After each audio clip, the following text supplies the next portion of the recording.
Next arithmetic sequence के बाद हम जो टॉपिक डिस्कस करेंगे वो है अरिथमेटिक मीन। सबसे पहले हम डेफिनेशन को देखेंगे कि डेफिनेशन क्या है।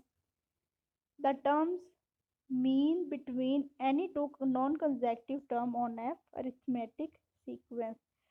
कहता है अरिथमेटिक मीन को हम जो डिस्कस कर रहे हैं उसमें कह रहा है द टर्म्स मीन का mean between any two non consecutive term on of an arithmetic sequence के हमारे पास अगर नॉन कंसेक्यूटिव टर्म्स का अरिथमेटिक सीक्वेंस गिवन हो तो उसके बिटवीन जो वैल्यू होती है उसको हम क्या कहते हैं, मीन कहते हैं। मीन का मीन क्या होता है, middle quantity in a sequence के हमारे पास जो सीक्वेंस गिवन हो उसकी जो मिडल क्वांटिटी होगी वो हमारा मीन होगी। ये हम देख सकते हैं कि सीक्वेंस गिवन है A comma capital A comma B in arithmetic progression. Basically arithmetic progression को ही हम अरिथमेटिक सीक्वेंस बोलते हैं। ये डिफरेंट जगहों पे हम अरिथमेटिक प्रोग्रेशन पढ़ते हैं और समटाइम हम इसको अरिथमेटिक सीक्वेंस कहते हैं। तो दोनों का मेन सीक्वेंस ही होता है। अब नॉन कंसेक्यूटिव टर्म की बात हो रही है तो इसका क्या मीन है कि जो डिफरेंस होता है बिटवीन कंसेक्यूटिव टर्म्स वो तो आपके पास होता है कॉमन, और जब भी नॉन कंसेक्यूटिव टर्म की बात आएगी तो आपके पास जो डिफरेंस होगा वो कॉमन नहीं होता। ठीक है, नेक्स्ट हम क्या है अरिथमेटिक मीन को फाइंड आउट कैसे करेंगे। A is arithmetic mean between A and B. आपके पास जो सीक्वेंस गिवन है उसके सेंटर में जो कैपिटल ए है ये क्या है, अरिथमेटिक मीन है ए और बी का। इसी तरह सम टाइम आपके पास अरिथमेटिक मीन जो होते हैं वो ज़्यादा भी हो सकते हैं, like X Y Z is arithmetic mean between A and B. आपके पास इस तरह भी हो सकती है A X Y Z and comma. तो ये आपके पास क्या होंगे, arithmetic mean of given sequence. हम डिस्कस करते हैं कि अगर आपके पास सीक्वेंस गिवन हो और उसका अरिथमेटिक मीन हम कैसे फाइंड आउट करेंगे। तो आप ले लेते हैं लेट हमारे पास सीक्वेंस है ए कैपिटल ए कोमा बी। इसके बिटवीन भी आपने अरिथमेटिक मीन फाइंड आउट करना है तो कैसे होगा, difference between A minus small A is equal to इसी तरह बी माइनस स्मॉल ए। ठीक है, अब बिटवीन स्मॉल ए नहीं यहाँ पे कैपिटल ए आएगा क्योंकि हम डिफरेंस को कैसे फाइंड आउट करते थे, second term minus first term. ऐसे ही बी में से जब ए माइनस करेंगे तो वो भी हमारा डिफरेंस ही होगा। हमने लिख लिया A minus A is equal to B minus A. अब देखें दोनों साइड पे आपके पास यहाँ पे ए माइनस हो रहा है। ठीक है, अब ये जो कैपिटल ए है आपके पास इसको जब आप इधर लेके आएंगे तो ये क्या होगा, ए प्लस कैपिटल ए, और ये उधर जाएगा तो बी प्लस ए हो जाएगा। ठीक है, ए प्लस ए 2a हो जाएगा, 2a is equal to A plus B. तो यहाँ से अगर हम ए को फाइंड आउट करेंगे तो ए एज इट इज रहेगा, A is equal to A plus B के नीचे जो 2 जाके उधर क्या हो जाएगा डिवाइड, तो आपके पास ये चीज़ बन जाएगी। ये सिंप्लीफाई आपने खुद कर लेना है, सिंपल चीज़ें हैं, जस्ट डिफरेंस लिया है आपने, इसके पास जो सीक्वेंस था उस डिफरेंस को आपने क्या कर लिया, सिंप्लीफाई करके अरिथमेटिक मीन की वैल्यू फाइंड आउट कर लिया है। आपको ये सब कुछ करने की ज़रूरत नहीं है, जस्ट आपने क्या करना है अरिथमेटिक मीन का फार्मूला याद रखना है जो कि आपके पास क्या है, A is equal to B plus A over 2 या ए प्लस बी बाय 2 लिखते हैं। एडिशन कम्यूटेटिव होती है तो आप बी को पहले लिख लेंगे, ए को पहले लिख लें, आंसर आपका सेम आता है, उसमें कोई भी डिफरेंस नहीं आता। अब हम इसकी एग्जांपल को देखते हैं। Find arithmetic mean between 6 and 12। आपके पास 2 नंबर्स दिए हैं, उसके बिटवीन आपने क्या फाइंड आउट करना है, अरिथमेटिक मीन। तो ए आपको क्या गिवन है 6, बी आपके पास क्या गिवन है 12। अरिथमेटिक मीन का फार्मूला आपको पता है, A is equal to B plus A by 2। तो आपने लिख लेना है, इसमें आप कंफ्यूज होंगे, आप इसको ऐसे लिख ले प्लस बी बाय 2, ताकि आपको कन्फ्यूजन ना हो कि हमने ए को पहले लिखना है या बी को पहले लिखना है। 6 तो ए पहले आया तो ये हम बाद में क्यों लिख रहे हैं। इस तरह की कोई डिस्टर्बेंस से बचने के लिए आप इसको फार्मूले को इस तरह से कर लीजिएगा। इसमें फर्स्ट टर्म आपके पास ए क्या है 6, बी क्या है 12, उसको आपने पुट कर दिया 6 + 12/2, 6 में 12 ऐड किया तो आपके पास बन गया 18/2, 2 को 18 पे डिवाइड किया तो आपके पास क्या गया 9। सो ये आपके पास क्या हो गया सीक्वेंस।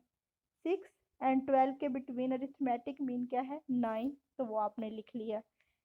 ये आपके पास शॉर्ट में आ सकता है कि आपको कहा जाए कि आपके पास दो नंबर गिवन है, उनके बिटवीन आपने अरिथमेटिक मीन फाइंड आउट करना है। तो बाय यूजिंग दिस फार्मूला आप इजीली अरिथमेटिक मीन को फाइंड आउट कर सकते हैं। एक तो आपके पास इस तरह की एग्जांपल आती है। सेकेंड एग्जांपल हम देखते हैं वो किस तरह की आती है, ये बड़ी इंपॉर्टेंट है। Find 3 arithmetic mean between 8 and 14। कि हमारे पास 8 एंड 14 टू नंबर्स गिवन है, उसके बिटवीन आपने कितने अरिथमेटिक मीन फाइंड आउट करने हैं 3 अरिथमेटिक मीन।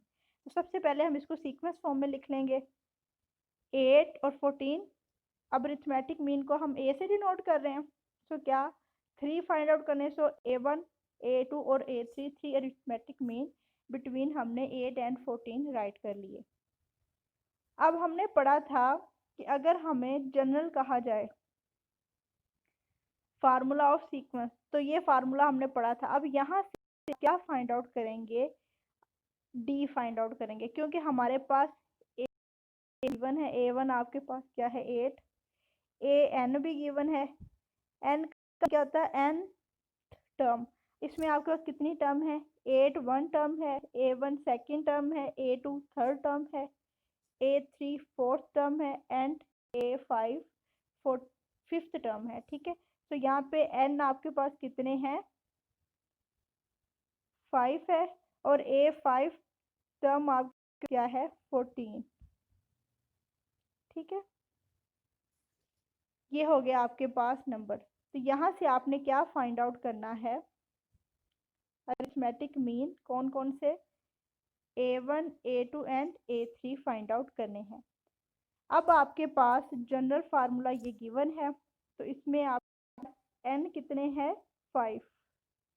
ठीक है, तो आप लिखेंगे इसको n की जगह पे 5 पुट कर देंगे, A5 is equal to A1 plus n की जगह पे क्या लिखेंगे 5, क्योंकि आपके पास नंबर ऑफ टर्म्स कितनी है 5, 5 माइनस 1 और d आ जाएगा। अब क्योंकि यहाँ पे आप देखें आपके पास 8 और सेकंड टर्म A1 है, तो उधर से आप D नहीं फाइंड आउट कर सकते। अगर करेंगे भी तो आपके पास फिर एक वेरिएबल आएगा। तो आप क्या करेंगे, ये जो फार्मूला मैंने लिखा है इसको यूज़ करते हुए पहले D फाइंड आउट करेंगे, उसके बाद हम अरिथमेटिक मीन को देखते हैं कैसे फाइंड आउट करेंगे अगर आपके पास D मालूम ना हो तो।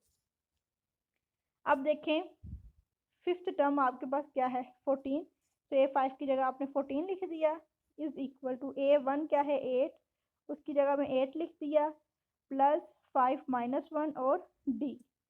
14 is equal to 8 plus 5 minus 1 क्या आ जाएगा 4, और D एज इट इज़ आपके पास आ जाएगा। अब यहाँ से आपने क्या कर लेना है, आपने D फाइंड आउट करना है। यहाँ से एक स्टेप मिसिंग है, उसको आपने कर लेना है। 14 8 बोथ साइड पे सब्ट्रैक्ट कर दिया, उधर 8 कैंसिल हो जाएगा और इस साइड पे 8 आ जाएगा, इज इक्वल टू 4D। 14 में से 8 सब्ट्रैक्ट किए आपने, तो वो आपके पास क्या बन जाएगा 14 में से 8 सब्ट्रैक्ट किए 6, 6 इज इक्वल टू 4D। अब अगर 6 पे 4 को डिवाइड किया 6/4 आ जाएगा, बोथ साइड पे 4 से डिवाइड करने से। तो 6 को जब आप 4 पे डिवाइड करेंगे तो आपके पास आंसर क्या आएगा 1.5। तो ये आपका क्या हो जाएगा D। अब आपने जब भी 3 कंसेक्यूटिव फाइंड आउट करने हैं अरिथमेटिक मीन, तो उसको डिनोट करेंगे A1 से, उसका फार्मूला क्या होगा A1 प्लस D। आपने पढ़ा था सीक्वेंस में कि जब भी आपके पास सीक्वेंस जनरल में फाइंड आउट करना हो तो क्या होगा A, देन क्या था A1 plus D, third term के लिए क्या था A1 प्लस 2D, ऐसे अप टू सो ऑन था। ठीक है, इस फार्मूले को यूज़ करते हुए हमने अरिथमेटिक मीन फाइंड आउट करना है। सो A1 से डिनोट किया फर्स्ट अरिथमेटिक मीन को। फार्मूला क्या है, A1 प्लस डी।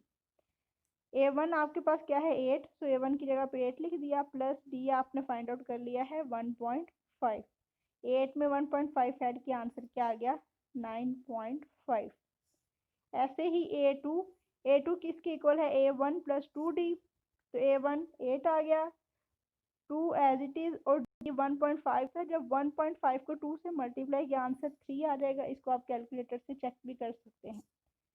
8 को 3 में ऐड किया, आंसर आ गया 11। ऐसे ही A3 है, उसको आप लिख सकते हैं A1 प्लस 3D। A1 8 है, प्लस 4 इंटू 1.5 मल्टीप्लाई किया तो आंसर क्या आ गया 4.5। 8 में 4.5 ऐड किया, आपके पास आंसर आ गया 14.5। ये था टॉपिक आपके पास अरिथमेटिक मीन और उससे रिलेटेड एग्जांपल कि आपके पास किस किस टाइप की एग्जांपल आ सकती है। एक इस टाइप की कि सिंपली आपको कह सकते हैं 2 नंबर्स गिवन है, उसके between arithmetic mean find out करें। तो जब एक अरिथमेटिक मीन फाइंड आउट करना होगा तो आप इस फार्मूले से फाइंड आउट करेंगे। अगर आपके पास नंबर के बिटवीन 2, 3 या ज़्यादा अरिथमेटिक मीन फाइंड आउट आपने करने हो तो बाय यूजिंग दिस फार्मूलाज आप उसके between arithmetic mean find out करेंगे। तो यहाँ तक था आपका अरिथमेटिक मीन का लेक्चर।